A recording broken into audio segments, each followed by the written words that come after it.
Some question? Yes, we got several questions. And first one from Pavan Krishna Prabhu. How to distinguish between divine inspiration and voice of mind? Sometimes you can clearly hear, I should do this or do that. On one hand, such feeling can contradict common sense. On the other hand, you feel that you should act according to it. So on which level are we able to see something real in our heart, and in which case should we follow it? Well, we're told that we cannot discern properly on what is divine inspiration, cannot distinguish that from our own imposition of what we prefer. So that means we're unable to have direct conversation and inspiration from Paramatma, or the Super Soul. So it's given in the first chapter of Charitamritam in praise of Guru and the spiritual master, saying, therefore Krishna's infinite mercy, he appears before us as the Acharya or Guru, who we can inquire from directly and receive a direct answer from. There he's being praised, saying, Krishna, you're so merciful, this is how you've come to us, in a way that we can ask you, inquire from you, hear from you. So generally speaking, 4 things that we take into consideration, because we cannot always directly consult with Guru, but they are sadhu, shastra, guru, and Vaishnava. So if something comes to us, we think it is inspiration, but it is not approved by sadhu, shastra, guru, and Vaishnava, then it is suspect, then we don't follow that, we don't accept it. Srila Guru Maharaj also said, we should not be overly confident in our own judgment or assessment of things, because it's on the basis of that we find ourselves in our present predicament. Right? Being overly confident in our own judgment, our own assessment of things. So what do we do to remedy this? We take counsel from sadhu, shastra, guru, Vaishnava, or in the case of Vaishnava, superior devotees who have proved to be their superior in experience, and they've demonstrated themselves as being reliable interpreters of what is divine and what is not. And this is not merely the advice that's given to neophytes, but we see it demonstrated by the Lord's associates and even the Lord himself when he's in the role of a devotee. For example, we hear Sanatana Goswami, he's thinking about his situation. He came to be with Mahaprabhu and anticipating that would be wonderful and purifying and spiritually progressive. And in his estimation, it's reached the point where it's the opposite of that. It's being detrimental. So he consults Mahaprabhu's assistant, Jagadananda, who's later Jagadananda Pandit, but Jagadananda. And he said, this is what I think it'll be good for me to return to Vrindavan. What do you think? And Jagadananda says, no, I think it'll also be good for you to return to Vrindavan. So Sanatana Goswami is saying, oh, you're Mahaprabhu's secretary, you know Mahaprabhu and his thinking, so if you say that, then, happily I accept that, I will return to Vrindavan. It comes to Mahaprabhu's ear that this has transpired.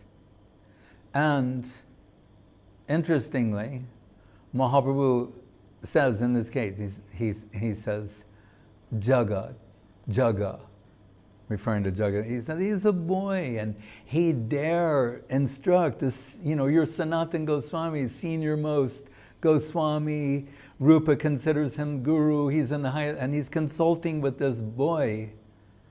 Mahaprabhu expressed some anger to Jagadananda Pandit. So that's also interesting.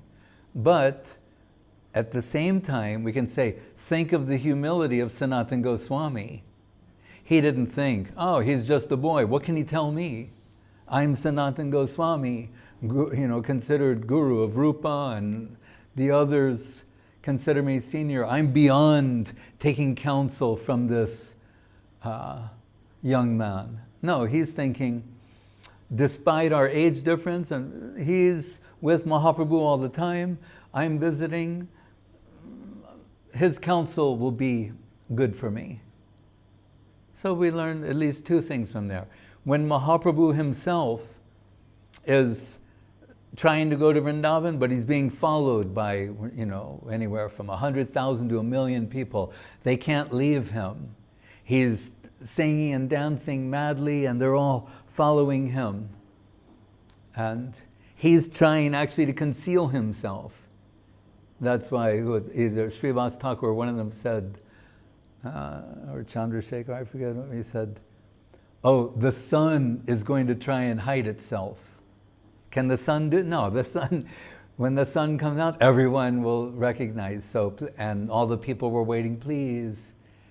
And so Mahaprabhu reluctantly. Why is he reluctant, incidentally, is because here he's in the role of a devotee.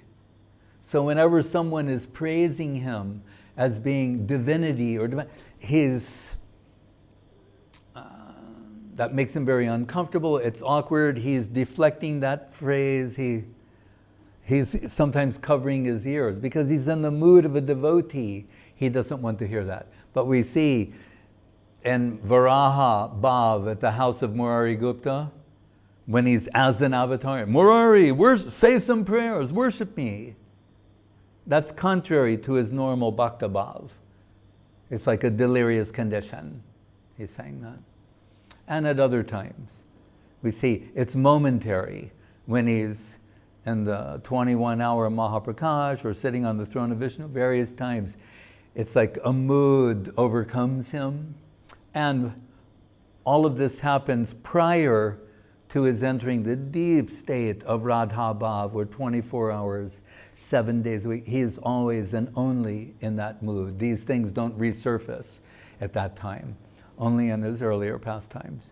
But still, so 1,000,000 people are following him, and Sanatana Goswami understands Mahaprabhu is going to Vrindavan, and he says,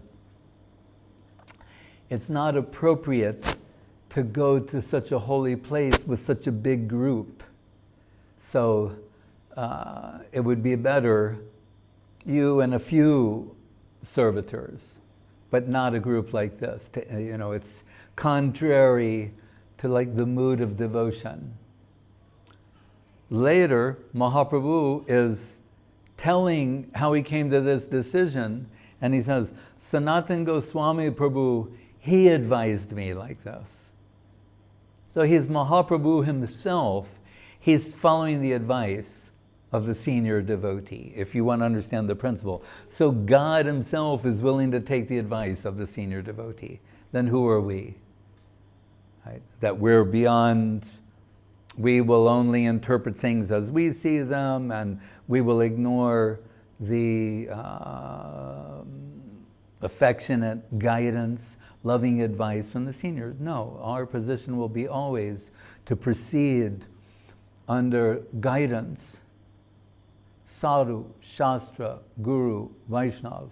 And that Jagadananda, interesting, just to come full circle, when he asked to be able to go to Vrindavan, and we should say, as a sidebar, Gadadhar Pandit, who in this avatar it's Radharani's avatar, is Gadadhar Pandit, asked for permission to go to Vrindavan, permission denied. Inconceivable, as Guru. The queen of Vrindavan, she's told, as Gadadhar Pandit, not to go, to remain in Puri. But Guru Maharaj said, why? And that's another factor. There may be, beyond what seems to be rational, practical, common sense, those considerations, there are other considerations.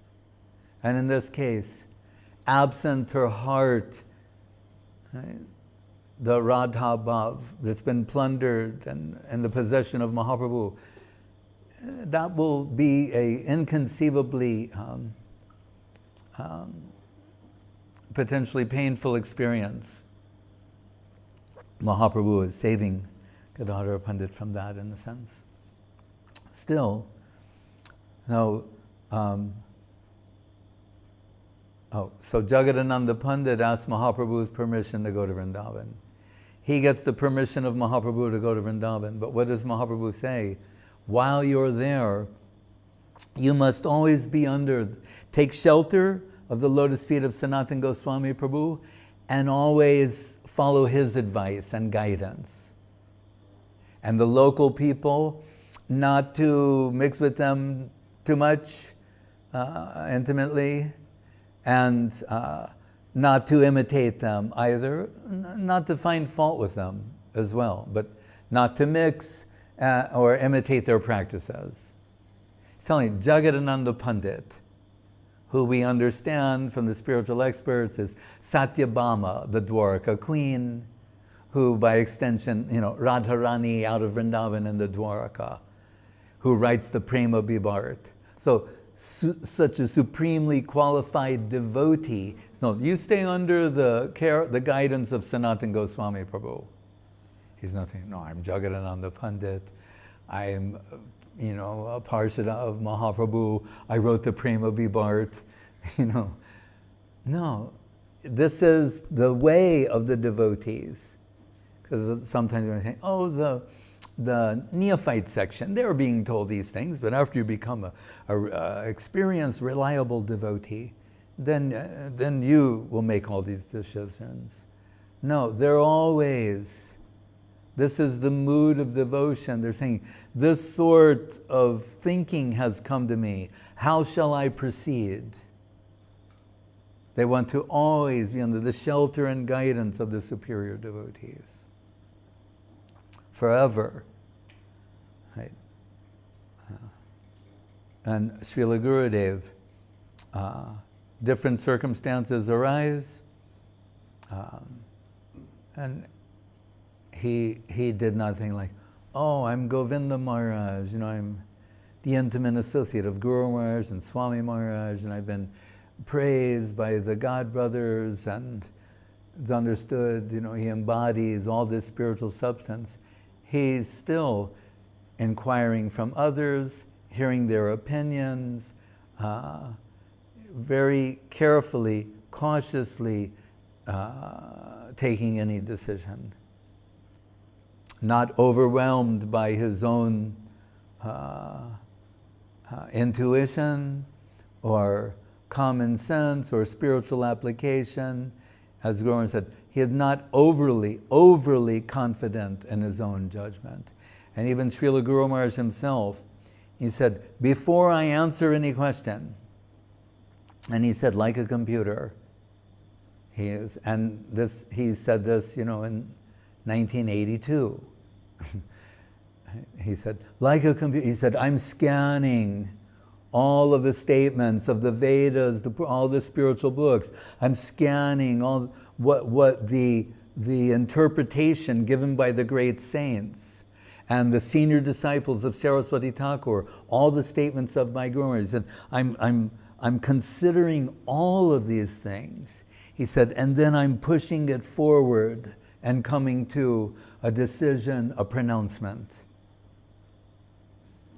So that is, that for those who are prone to being analytical,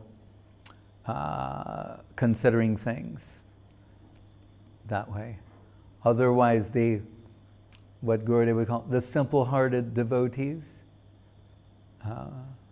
Recently, Sripad Yudamanyu Prabhu, he left the world, but Gurudev was always praising him. Yudamanyu saying, do you want this or not? He only asked this one. I'm considering this. Do you want this or not? And he would follow that. And we've seen the Vaishnava Maharaj, Sridhar Prabhu, like to quote Gurudev saying, what do you say? If you're asking why, it's not devotion. You understand? You're told, do this, why? No. Like there's a famous line, and what is that poem? Charge of the Light Brigade. Where's Madhusudan Maharaj? Where it says, and I'm paraphrasing, but it says, ours is not the reason why, ours is but to do or die. Saying, what is the mood of the soldier? Ours is not the reason why, what is our concern? To do or die. And we can say, oh gee, I'm not like that. But that's the standard that we aspire to. There has to be, we're discussing standards to judge or measure things against. So we see, that's the actual standard. That's the standard of the Jnana Shunya Bhakta, who doesn't need to know why, just what is the desirable service. And we can say Srila Prabhupada, the principle he employed throughout and introduction and expansion of the Krishna consciousness movement all over the world. His principle was, do the needful.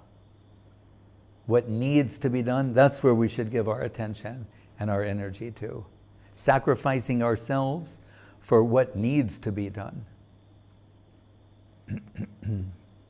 Yes, any other question? Yes, another question is, what to do if I have a taste for the deeper temple life? If I have what? A taste. Taste. Yes, taste. For the deeper temple life. For the what? Temple life. What's the word you said before that? Deeper, deep. Deeper, like Yeah. D-E-E-P-E-R. Yes. Okay. Like worship of the deities, reading of the scriptures. Mm-hmm. But I'm bounded to different projects of the mission, and Maya is always distracting and drags me towards the mundane. The spiritual is fading into background. How to balance it and whether it is possible to do so? From my own experience, it is impossible, and one displaces another. Displaces? Uh-huh. Well, again, we want to offer ourselves in service to that which is descending in this plane from the upper world into this world through the agents of Guru and Vaishnava. So we're aspiring servitors, so we offer ourselves in service. But we find in the example of Srila Guru Maharaj, he gave himself. When Saraswati Thakur asked him to go to the West, Guru Maharaj said, some goal, some target you must have in mind. And I don't think I'm the best person for that, because he said 2 deficiencies I have. One is I'm not inclined to mix with people. That doesn't come to me easily. And he said their intonation, I cannot, although I can speak fluent English, I can't catch the intonation of foreigners and understand what they're saying. He said, but if you insist, I will go.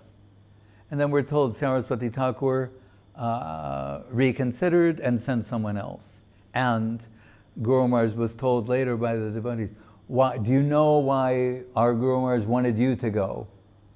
And Guru Maharaj said, no. And he said, because he said, you can't be converted by them. And Guru Maharaj said, that is true. So, but there are many interesting things to be learned from there.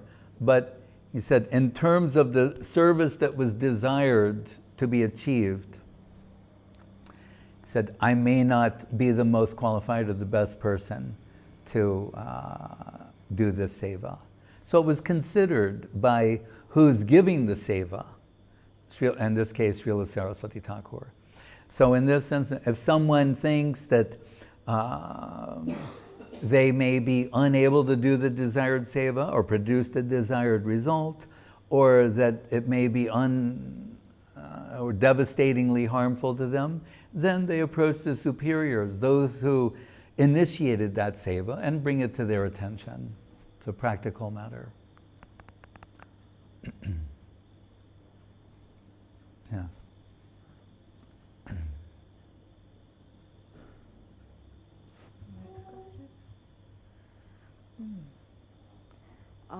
From Canadian, Krishna Bhakta. Krishna Bhakta Prabhu. Oh, yeah. And Vimala Didi. Yeah. Dear Maharaj, you were mentioning about specific sequence in Vandana. What is the Specific sequence? Sequence. Yes, the order. Oh. And what is the significance and proper understanding of this specific sequence of worship? What he's referring to, what I was referring to, is the prayer composed by Srila Krishnadas Kaviraj Goswami that we say every day. It's given in the Antya Leela of Chaitanya Charitamritam. It says, Bandeham Sri Guru Sri Jita Padakamalam Sri Gurun Vaishnavangscha Sri Rupam Sagrajatam Sahagana Raganatang Vitang Tang Sadevam Sadvaitam Saavadutam Parijana Sahitam Sri Krishna Chaitanya Devam Sri Radha Krishna Padan Sahagana Lalita Sri Vishakhan Vitangscha. So it begins with Guru, Bandeham Sri Guru Sri Jita. So always beginning with Guru.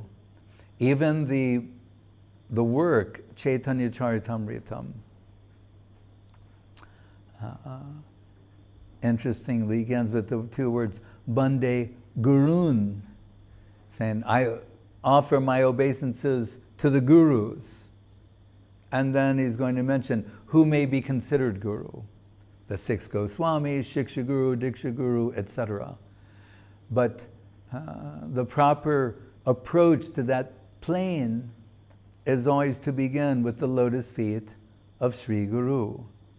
But the conception of Sri Guru may, in Guru Maharaj's words, become universal and all-encompassing in time. So we use the expression also Guru Varga, the Guru group. So when Krishnadas Kaviraj Goswami will, and each chapter is concluding, Rupa Raghunatha Pade Jarash Chaitanya Charitamritam Kohe Krishna Das, giving some special respect to Rupa Goswami and Raghunath Das Goswami. But elsewhere he's praising Sanatan Goswami Prabhu, Jiva Goswami Prabhu, Gopal Bhatta, Raghunath Bhatta, and innumerable other devotees of Mahaprabhu. So Srila Guru Maharaj will tell us that actually, like Vaishnavangscha, that all the devotees, Vaishnavas, may be considered Guru. Because what is Guru in principle? But the functioning principle of Krishna, the Absolute, revealing himself in relative circumstance. So all Vaishnavas, in a sense, are doing this function. Therefore, as trained by Srila Saraswati Thakur, we address the God Brothers as Prabhu, which means Lord. Or in some places in India, actually Prabhu would only be used for Guru. Sometimes the person, like they say, do you have a Prabhu? And they say, yes, I have a Prabhu. It's the same thing as saying, do you have a Guru? Have you accepted a Guru? They say, yes. So he's a Guru himself, but he's addressing his disciples as Prabhu, which oddly enough, Sahajiyas found objectionable. And they're saying, no, that should be reserved for Guru. They don't understand the broadness of his conception, that even his own disciples he's seeing as Guru. He's thinking, my Gurudev, Gaur Kishore Das Babaji Maharaj, is so merciful that he's expanded into innumerable students or disciples to assist me in a service that I consider myself unfit to perform. So we consider our Guru, and as explained by Kaviraj Goswami, the Mantra Guru, the Shiksha Guru, Diksha Guru, and of course, Krishna Chaitanya, Sri Krishna Chaitanya Deva means Mahaprabhu himself, who is Radha and Govinda combined, means Radha and Krishna in their Acharya Leela.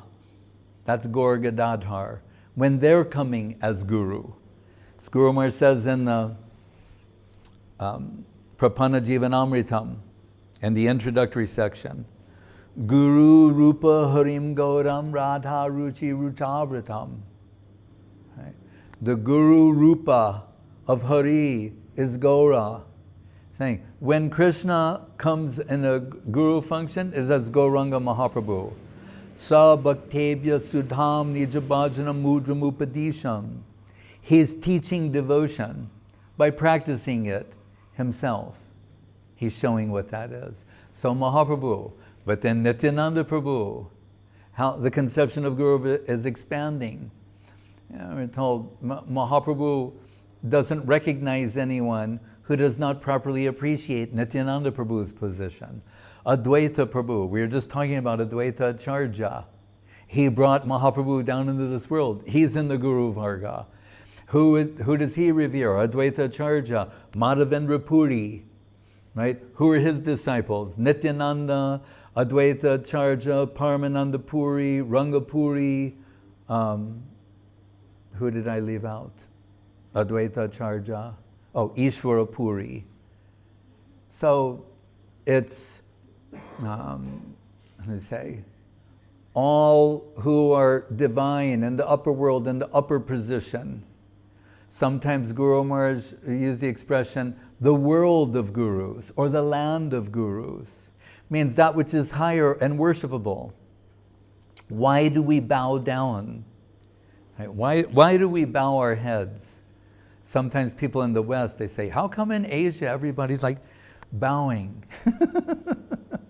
They think that's not good, that it's against humanism.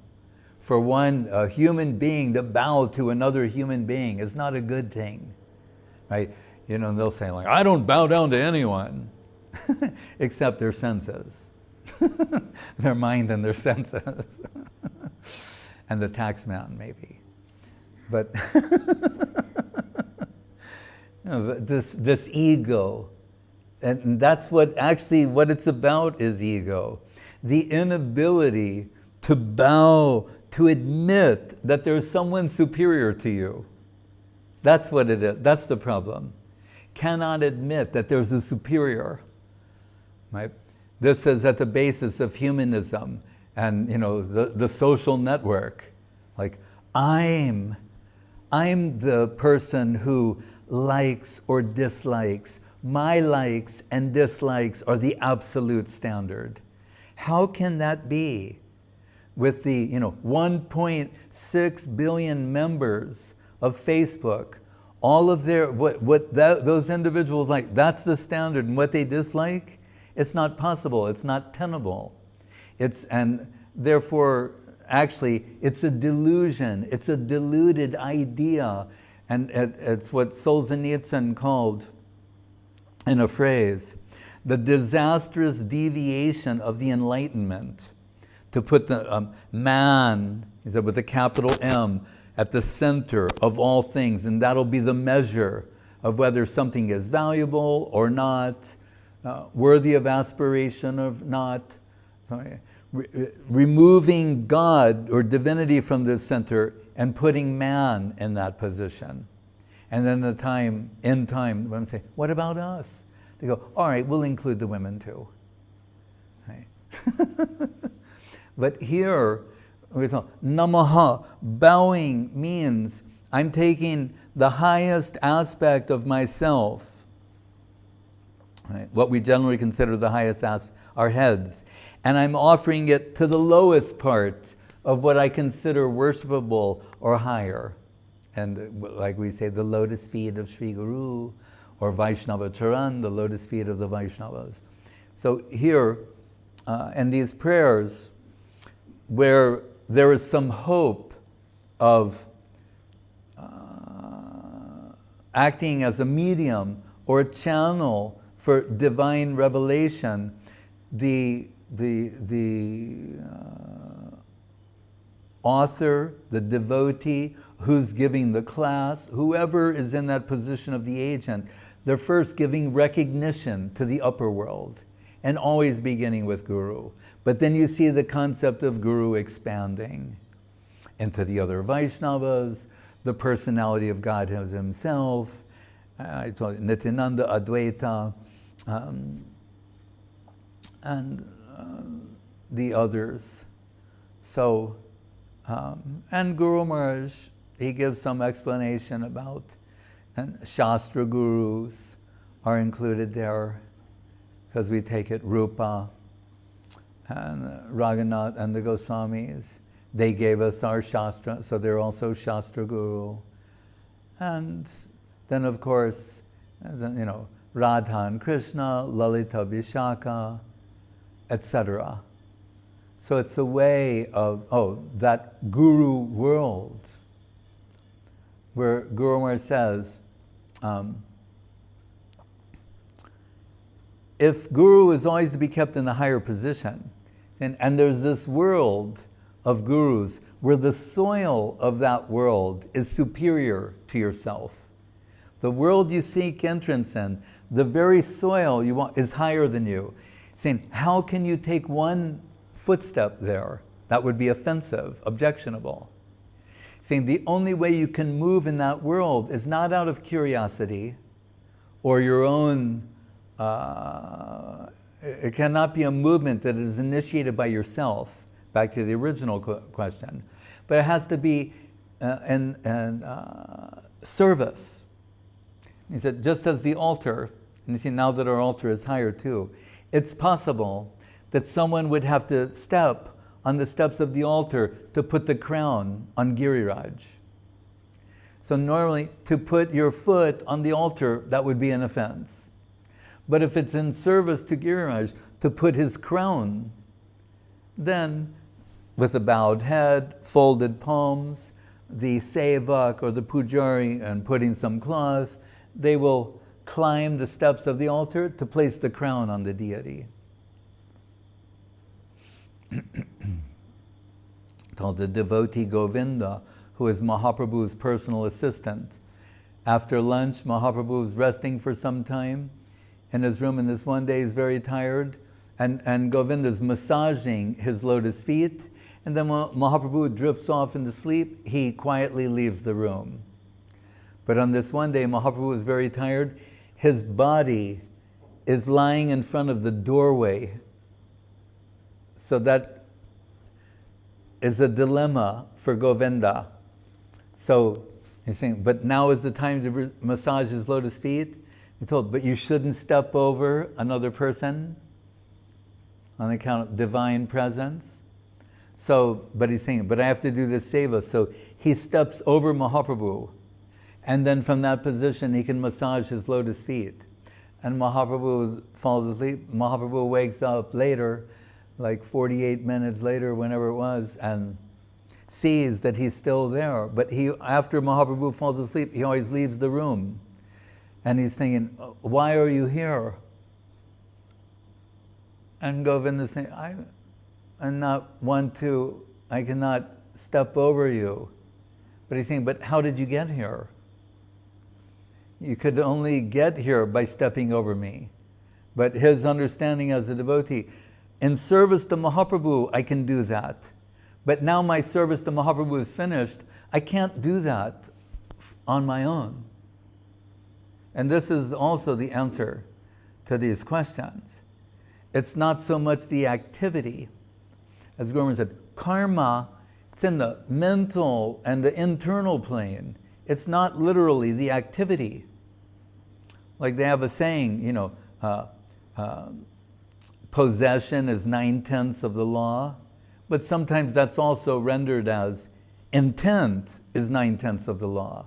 So when they have a court case, it's clear to everyone that something happened. Everyone agrees this activity happened. But when they decide culpability, whether or not the party's guilty of something or innocent, they have to look at intent and find out, why did they do this? It's not it's already an established fact that this was done. But whether that person is guilty of a crime or is innocent will be, what was their intent, their purpose? So we're told, Anya abhilashitu shunyam jnana karmadyanavritam. Real devotion can have no covering of jnana or karma. Karma means mundane fruit of activity, desire. We can also use spiritual things to get material things. Right?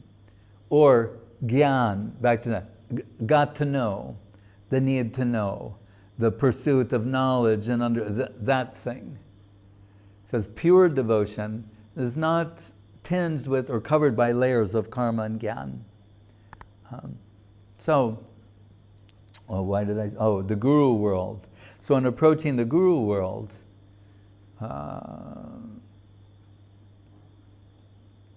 to offer oneself as being an agent of that plane, the devotee is invoking the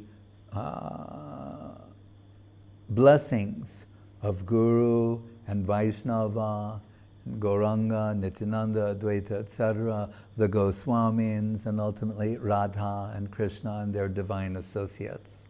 So after he is engaged in divine remembrance of them and invoke their mercy and blessings, then he is proceeding. And we see this repeatedly in the writings of Vaishnavas and their prayers. They're invoking the blessings of the Guru Varga and divine associates of Lord, and also mentioning their Ishta Devata, their worshipable Lord. And then they're proceeding with some description or service in the form of description. Yes. A question from a Chinese Buddhist friend. She's asking, in our system, is it okay to worship a murti that is cracked or missed part?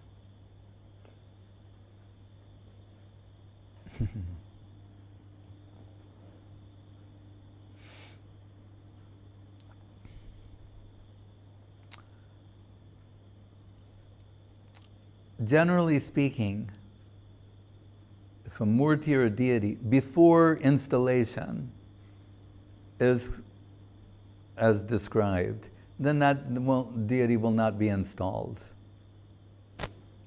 But if an intact deity or murti has been installed, and in time these things happen naturally, then something is done what Gurudev referred to as nourishment.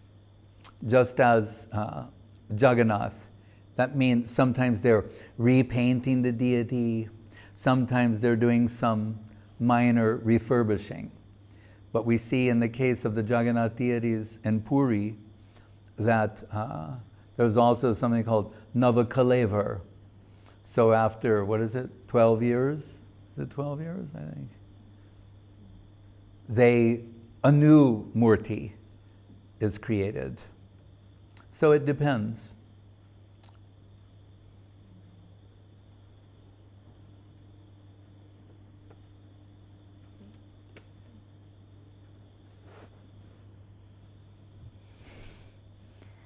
How can we understand humility? How to recognize that a person or yourself have a part of it? Well, Mahaprabhu's teaching is Trinadapi Sunichena Tororapi Sahishnuna Amanina Manadena Kirtaniya Sadahari. So it begins with Trinadapi Sunichena, saying one should be humbler than a blade of grass. Now, then the question has to come, is that a posture, a posing, that like an actor, one can, bow their head and assume some stereotypical posture of humility? Or how should we understand genuine humility? So real humility will be based upon the perception of the proximity of greatness. Right? The perception of the proximity of greatness. So for example, when we go to the ocean, the shore of an ocean, someone's standing on the shore of an ocean, they look out and they see the vast ocean, and automatically some feelings of humility come to them. Or they see the sky, like a star-filled sky, right? Or we see through the Hubble telescope and other space telescopes, you see galaxies, clusters of galaxies, and you think, and sometimes they show the Earth, and you think, oh, we're so insignificant. Automatically that feeling comes to you. So what is the principle? When there's perception of being in the proximity of greatness, something greater than oneself, then we feel humble. Right? So even that principle applies materially. It should. Someone who is a thinker, they meet a greater thinker, a genius thinker, they feel human. Someone's a musician, they come in connection with a virtuoso and they think, like even great musicians and singers, they'll say, oh, when I heard so-and-so play or I heard so-and-so sing, I thought, I'll give up music. What am I doing? That's humility. They themselves may be very qualified. They say, I heard someone who was just so much better than I can even conceive, and I thought, it's almost an offense for me to continue. That's humility. So that we experience in the world. So what to speak of one perceiving the being in the proximity of infinite greatness, right? Infinity, the Lord, the Absolute, how they will feel. So we're told these great devotees like Kaviraj Goswami, Jagai madhai hoite muise papishta, purishirakita hoite muise lagishta. He's saying about himself, he's describing himself as low and fallen and unqualified, and in an extreme way, the most, painfully extreme way. And Guru Maharaj said, but at the same time, he's saying, but what I am revealing and expressing about Mahaprabhu, I swear to you, I'm telling you, there's nothing higher than this. He's saying, me, I'm unqualified, I'm fallen, I'm low. But what's passing through me to you, there's nothing higher than that. So it seems like a paradox, right? That who possesses the greatest level of humility, they're presenting the higher conception, the highest. But again, we find this even in the case of genius thinkers, scientists like Sir Isaac Newton, Einstein, a certain level of while everyone's praising them for their genius, they know enough, they've understood enough about the infinite that they feel small in comparison. Right? So thinking about this, and because Guru Maharaj would speak about the power of negativity, because usually when we hear New Age philosophy, which is actually based on humanism, negativity is always a bad thing. And they're saying, you got to be positive. Look at the mirror and say, I love you. You got to love yourself, and all of these kind of things, which are easily parodied because they're ridiculous. That's why. But so there's that idea. But Guru Maharaj speaks about the power of negativity, right? Because that's requires non-stereotypical thinking. Right? So when I was in what is the town where Malini and Dhananjaya are from? Novosibirsk? That's it. And it was like January, and it was like minus 30 Celsius. And there's like snow everywhere. It looks like Svetadweep. Russia in the winter looks like Svetadweep. Everything's white. And so I was like looking out the window and thinking about this. And around this time, I recalled what they call superconductivity, superconductors. That certain ceramics, absolute zero means around, I don't know if there are any scientists, something like 300 minus, that was minus 30, minus 350, approximately, all right?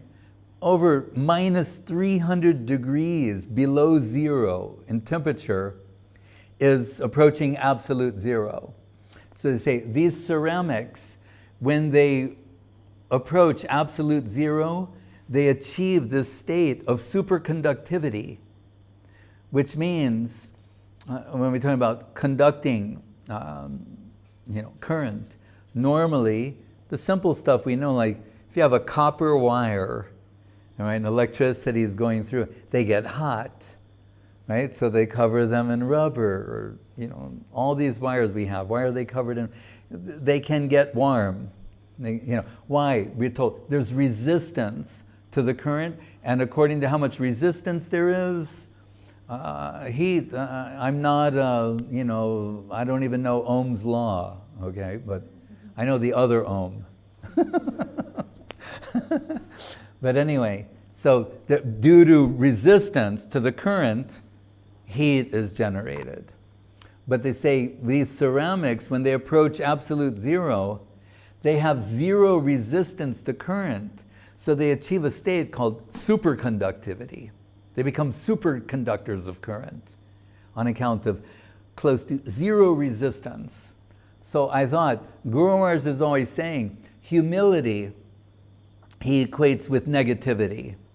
And he's saying, this is the real wealth and the culture of spiritual culture, is how much you're, ignorant, how much you're in want, how much you need, how much hunger there is. These are all good qualities spiritually. Guru Maharaj himself, what I found,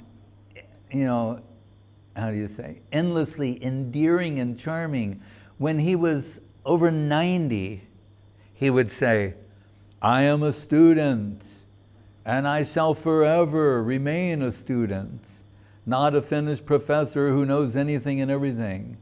So at 90, our leader, he's saying, I'm a student, and you shall also be a student. Don't try to become a finished professor who knows anything and everything. And he said, why? He said, the student is a dynamic position. A student can make mistakes, they can be corrected. A student can always learn more. Student is the desirable position. But everyone wants to be the professor, the all-knowing finished professor. Not Guru Maharaj. At 90, he's saying, I am a student, and forever I shall remain a student. We're students in the Rupa Nuga line. So he said, this sort of negativity, this is the wealth of a Vaishnava, of someone engaged in spiritual practice. How much I don't know. Even those great scientists, they're saying, they know, while everyone's praising them, how much they don't know. Right? So then I thought, so Guru Maharaj says this negativity, and according to the depth of the negativity, that's the way to measure positive achievement. Not ostentatious, self-serving displays of achievement, but rather the real Vaishnavas, they're in Mahaprabhu himself saying, Na prema gandhasti durapi meharo. I don't have a scent of the fragrance of Krishna Prem, what to speak of a drop. That's how he speaks. Radharani is speaking that way. Any genuine devotee will speak that way. They won't, engage in what I call, ostentatious displays of achievement to make everyone think how advanced they are. So he's saying negativity is the real wealth of a devotee. So then I thought, so Kaviraj Goswami, his negativity as expressed in these statements is reaching absolute zero. That's how deep it goes, more than minus 300, and what he's expressing. And then what happens? On account of that, we can say there is zero resistance to divine current. Normally, we're resisting. We hear the statement, sadhu, shastra, guru, and there's some resistance on our part. And that's the problem, right? What Prabhupada once called causeless unwillingness. Like, why don't we do what we know we should do? Causeless unwillingness, But Arjuna asked Krishna, why do people do things even against their better angels, Kama esha, Krodha esha, Rajagun. This appears in Gita and Bhagavatam and different places. But here, in the case of Kaviraj Goswami, there's zero, on account of such depth of negativity of himself, there's zero resistance to divine current. He achieves superconductivity, and he's the medium, the vehicle for the greatest literature to ever see in the light of day, in all time, all space, all creations, namely Sri Chaitanya Charitamritam. So here, I'm trying to show people, they think, oh, negativity has no value. That's not a fact. Even these lights, right? I'm not an electrician, all right? But we know something about positive and negative currents. You need these two things going, right? Not just one. So here's why it's valuable for the devotee. Krishna is the supreme positive. If we try and assert ourselves, it's repulsive. I remember as a child, the first time someone gave me two magnets, and you're like, put them together and you go, this way, they're drawn to one another. Put positive and positive, they told me this when I was 3 years old. You put a positive and positive, and they go away from each other. And you sit there and go, wow, positive, positive, oh, they won't touch. Turn it the other way, negative, and they go together. You learn this when you're 4 years old. So it's the same thing. Krishna is the supreme positive. If we try and assert ourselves arrogantly, egoistic assertions, I am Ozymandias, king of kings, look upon my kingdom, ye mighty in despair. That's repulsive. Right? Or we try to make an ostentatious display of knowledge or understand such things. But in the inverse, negative culture, I am in want, how much I don't know, how much I am in need, that sort of negativity attracts the positive. Right? And we told, in this case, Kaviraj Goswami's negativity reaches such a degree that he becomes the medium, the conduit for expressing Sri Chaitanya Charitamritam. So look at the power here in negative thinking.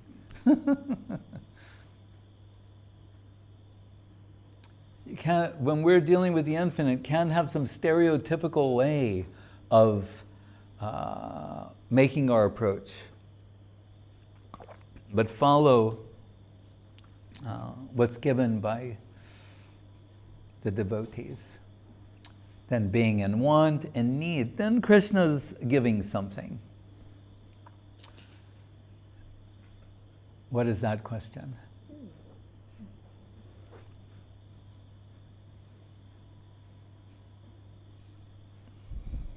If you try to give yourself bill, yes. Spell it? Bill, like medicine, the last drop every day. Will that make your capacity to give greater? Greater? Yeah, greater capacity. Like increase? Yes. Yes, think about like a retailer who's in connection with a wholesaler. So the wholesaler gives some goods to the retailer, right, thinking that they can move this amount of product. Right? But if they sell that product in a very short time, it's all gone, what will the wholesaler do? They will double what they gave them. They will increase the supply. Right? So the more they can distribute, it's not that they're depleting their stock. Their stock will be doubled, tripled, quadrupled, etc. So the same thing with the devotees. Whatever we've appreciated genuinely from Krishna and his devotees, and then we distribute that. We shouldn't be afraid, thinking like, oh, I should save something. I don't want to give everything out that I got. No. Guru Maharaj once told me, he said, what has been given to you has been given freely, and with the tacit understanding that you should, if you want to express your gratitude for what's been gifted to you in Krishna consciousness, then you extend that to others. And then he added this, he said, and not anything less than was gifted to you. You can't turn around and then think like, oh, so many high, wonderful things were given to us, but I see that those before me, they're not worthy of these things. That's not right. We ourselves were unqualified. Still, by the mercy of our Guru Varga, they gradually, we can say, qualified us by mercifully giving us exposure to these things. In the proper, not anything inappropriate, but still high spiritual substance nonetheless. So the Bhagavatam itself is an example. Right? Narada gives 10 slokas to Vedavyas. That's his Bhagavatam. Narada to Vyas is 10 slokas. Right? That's it. And, Hare Krishna. Then Vedavyas, he's considering those 10 slokas. And they expand. What is the Bhagavatam? Roughly 18,000. But we won't say that all that 18,000 him. He teaches Sukadeva Goswami. Later he's writing it down. Right? Then Sukadeva Goswami, we're told by Guru Maharaj, who points out, in the audience for his speaking of the Bhagavatam to Parikshit Maharaj, is Narada, that means his, and Vyas. So his Guru and Param Guru are in the audience. And Guru Maharaj said, and so Narada and Vedavyas are thinking like, what we gave to him, what new color it's going to take. They're excited, not thinking that what they gave to him in a static sense. Now we'll hear the rote recitation of whatever we taught him, he will now recite that. No. As Vyas expanded what was given to him by Narada, Sukadeva expanded what was given by Vyas, Sutta Goswami expanded that. So it's actually increasing as it's being distributed. And in the beginning of the Bhagavatam, in the Prayojan Tattva sloka, it says, Nigama kalpaturur galitam palam, shukamukharam ritadrava samyatam, pibata bhagavatam rasamalayam, muhuraho rasika bhuvi bhavuka. So Sukadeva Goswami, even his name is significant. What does the word suk mean in Sanskrit? A parrot. So his very name tells us what we need to know. Parrot, what's most often associated with a parrot is, and even in English, the word to parrot something means to mindlessly reproduce what has been heard, right? To imitate what has been heard. Because that's what a parrot can do. So is that why he's being indicated as Sukadev? He will now parrot what he heard from Vedavyas. No. The other, what's perhaps not known in the Western world, but in Vedic conception, is that a parrot has the quality, they will taste some fruit, and I've seen this before, you find the parrot beak in a fruit, that fruit becomes sweeter. Having been tasted first by the parrot, it's now becomes sweeter. So Sukadev's name is indicating he's the Nigama Kapatur Galitampalam. Veda, the tree of Veda, the floral essence comes out in the flower of Vedanta, which gives way to the fruit of the Bhagavatam. Just like a mango tree. There's the tree, and after some time, the flower comes out, and then the buds, and then we can say the truth, the full truth of a mango tree is realized when it produces the mango. Right? That's its purpose. It has a trunk, branches, leaves, it flowers, all these things happen. But the purpose of the mango tree is realized when it produces this fruit. So very beautifully they were saying, the tree of Veda, they're branches of Vedic thought that you could think many things reading the Vedas. But really, they're all meant to take you in one direction.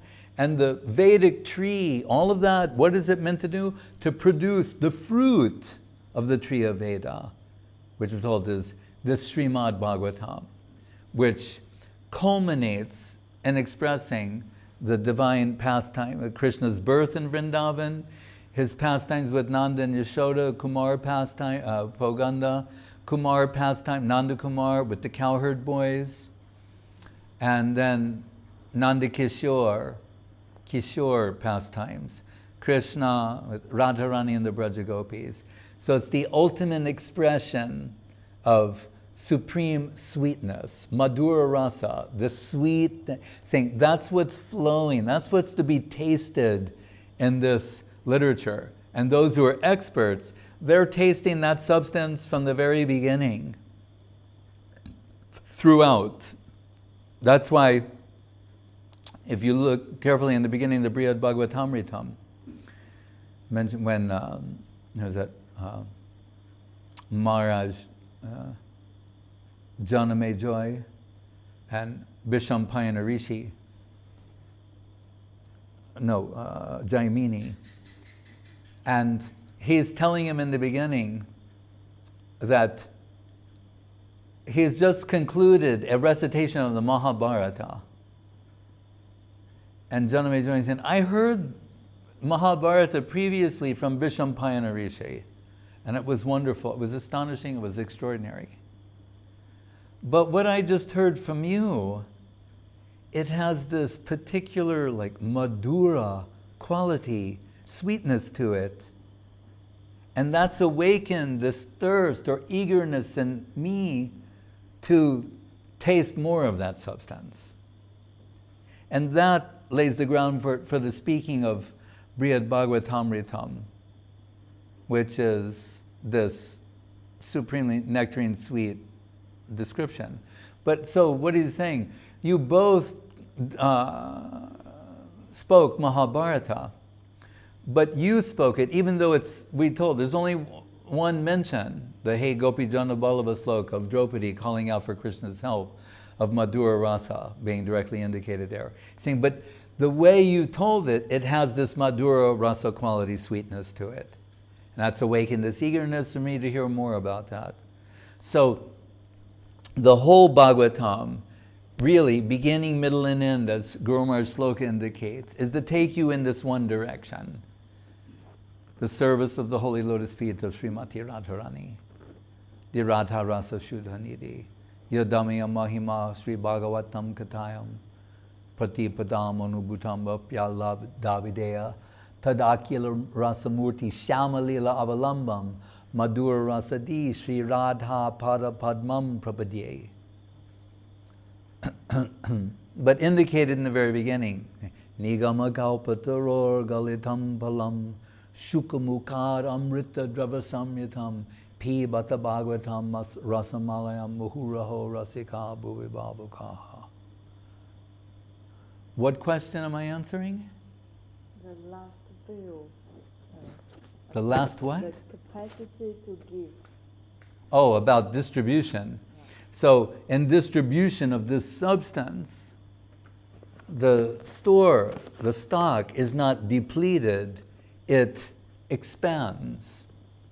So the devotees, who are the distributing agents, this is, the Guru Maharaj would say, kirtanam, because here we're going to call kirtanam distribution, actually. He's saying, kirtanam, extending Krishna consciousness to others, which I just mentioned, Guru Maharaj is saying, is the tacit understanding to everyone whom Krishna consciousness has been gifted to, we have this obligation to extend it to others. So Guru Maharaj will say that kirtan, in this sense, extending Krishna conscious conception to others, is an indispensable necessity for one's own personal development.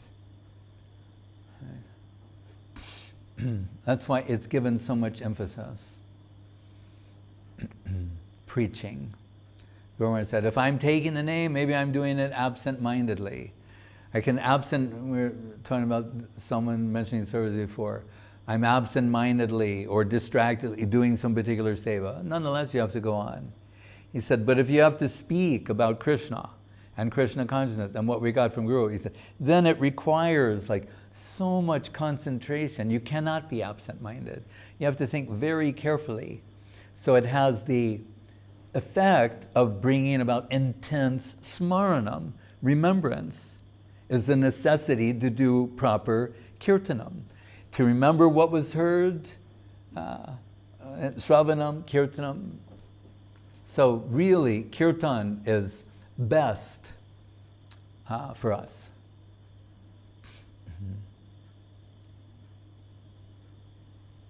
Someone says, what is Krishna consciousness? And you have to turn to them and think, oh. People say to me, what is this? You say, Krishna. In a word, Krishna. And maybe you would want to hear more. Who is Krishna? Like Prabhupada said, you see the Krishna book, and he said, if you can ask, who is Krishna? Who is the girl with Krishna? If you can ask those two questions, you can successfully terminate and hear the answer and be faithful to that. You can successfully terminate human existence. Who is Krishna and who is the girl with Krishna?